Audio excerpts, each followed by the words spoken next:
ঈদকে পুঁজি করে কর্মস্থলমুখী যাত্রীদের কাছ থেকে বাড়তি ভাড়া আদায়ের অভিযোগ উঠেছে নৌযান মালিক ও শ্রমিকদের বিরুদ্ধে। দূরপাল্লার রুটের নৌযানে 100 থেকে 400 টাকা পর্যন্ত বাড়তি ভাড়া আদায় করে নিচ্ছেন তারা। এ নিয়ে ক্ষোভ প্রকাশ করেছেন অভ্যন্তরীণ ও দূরপাল্লার রুটের যাত্রীরা। ঈদকে কেন্দ্র করে সবাই ওরা ভাড়া একটু বেশি নিতে চায়। আমি বললাম না যে 110 টাকা ভাড়া হলে ঠিক আছে, 10 টাকা 20 টাকা বেশি না, কিন্তু 50 টাকা যদি বেশি না, জিনিসটা অনেক বেশি হয়ে যায়।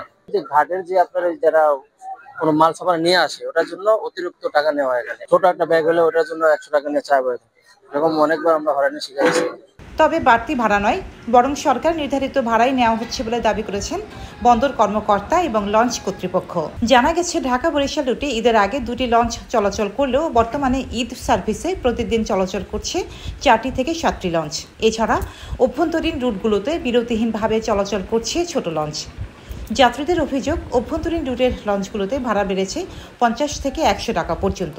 তবে অভিযোগ মানতে নারাজ লঞ্চ কর্তৃপক্ষ। আর বিআইডব্লিউটিএ বরিশাল নদী বন্দরের উপপরিচালক শেখ মোহাম্মদ সেলিম রেজা জানান, সরকারের নির্ধারিত ভাড়া নেওয়া হচ্ছে, তবে অভ্যন্তরীণ রুটে বাড়তি ভাড়া আদায় হলে তদন্ত করে ব্যবস্থা নেওয়া হবে। উল্লেখ্য, ঈদের আগে ঢাকা থেকে ছেড়ে আসে এমভি কীর্তনখোলা 10 লঞ্চে অতিরিক্ত যাত্রী বহন, বাড়তি ভাড়া আদায় এবং কোস্টগার্ড সদস্যদের সাথে দুর্ব্যবহারের অভিযোগে গ্রেপ্তার করা হয় লঞ্চটির ম্যানেজার ও মাস্টারকে। এ ঘটনায় লঞ্চটির যাত্রা বাতিল সহ মামলা করা হয়। এদিকে শুধু লঞ্চই নয়, সড়ক পথেও একই অভিযোগ যাত্রীদের। পরিবহনগুলোতে নির্ধারিত ভাড়ার চেয়ে বাড়তি ভাড়া আদায়ের অভিযোগ তাদের। রোজিনা রোজি, দেশকাল নিউজ।